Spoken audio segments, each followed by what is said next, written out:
Hai teman-teman, di video kali ini saya akan menjelaskan mengenai bagaimana kehidupan bangsa Indonesia pada masa kolonialisme. Sebelum kita lanjut, perlu kalian ketahui kolonialisme adalah upaya yang dilakukan negara-negara penguasa dalam rangka menguasai suatu daerah atau wilayah untuk mendapatkan sumber dayanya.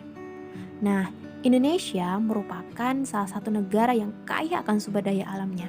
Hal itulah yang menjadi salah satu daya tarik yang membuat banyak negara berlomba-lomba menanamkan kekuasaannya di wilayah Indonesia.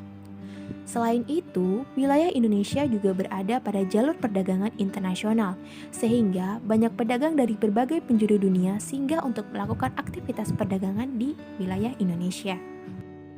Melimpahnya kekayaan alam di Indonesia, terutama pada rempah-rempah, membuat negara-negara barat bersaing untuk melakukan kolonialisme di wilayah Nusantara.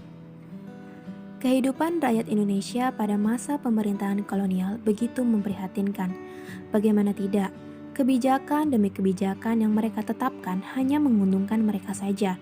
Sebaliknya, kebijakan tersebut justru mengantarkan rakyat Indonesia pada penderitaan yang berkepanjangan. Beberapa kebijakan-kebijakan yang diterapkan pada masa pemerintahan kolonial yang menyebabkan penderitaan terhadap Indonesia antara lain, yang pertama adalah adanya monopoli perdagangan yang dilakukan oleh pihak VOC. Mulanya, kegiatan perdagangan berjalan dengan baik, namun hubungan perdagangan tersebut kemudian berubah menjadi hubungan penguasaan atau penjajahan. Awalnya, VOC hanya meminta keistimewaan hak dagang, akan tetapi dalam perkembangannya menjadi penguasaan pasar atau yang kita kenal dengan monopoli. Meski begitu, ada beberapa dampak positif dari monopoli perdagangan di masa itu. Pertama, aktivitas perdagangan di Indonesia menjadi ramai. Kedua, masyarakat Indonesia mengetahui tata cara perdagangan. Namun, tetap saja monopoli perdagangan memiliki dampak negatif yang sangat besar, yang mana pendapatan rempah-rempah terus menurun karena harga ditentukan oleh pihak VOC, dan juga produksi pangan non-rempah pun ikut menurun hingga terjadi kelaparan. Akibatnya, angka kemiskinan meningkat dan membuat rakyat semakin menderita. Selanjutnya, adanya politik adu domba atau yang dikenal dengan divide et impera yang dilakukan Belanda terhadap kerajaan yang satu dengan kerajaan yang lain. Hal itu tentu memicu perseteruan antara raja-raja dan menimbulkan perang saudara. Pada saat itu, Belanda akan memihak salah satu kerajaan, dan apabila kerajaan yang dipilih itu menang, maka Belanda akan meminta balas jasa berupa monopoli perdagangan atau penguasaan atas beberapa lahan atau daerah. Di sisi lain, hal tersebut tentu menguntungkan pihak Belanda. Lalu, adanya pemberlakuan tanam paksa atau yang dikenal dengan Kulturstelsel oleh Johannes van Dispuys pada tahun 1830 yang membuat beban rakyat menjadi sangat berat. Mengapa? Karena rakyat harus menyerahkan sebagian tanah atau hasil panennya kepada pemerintah kolonial.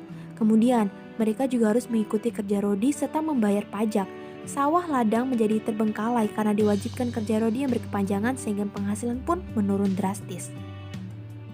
Dan yang terakhir, adanya kebijakan kerja paksa yang ditetapkan pemerintah kolonial yang mengharuskan rakyat Indonesia membangun berbagai infrastruktur seperti jalan raya, rel kereta, dan bangunan lainnya bagi pemerintah kolonial.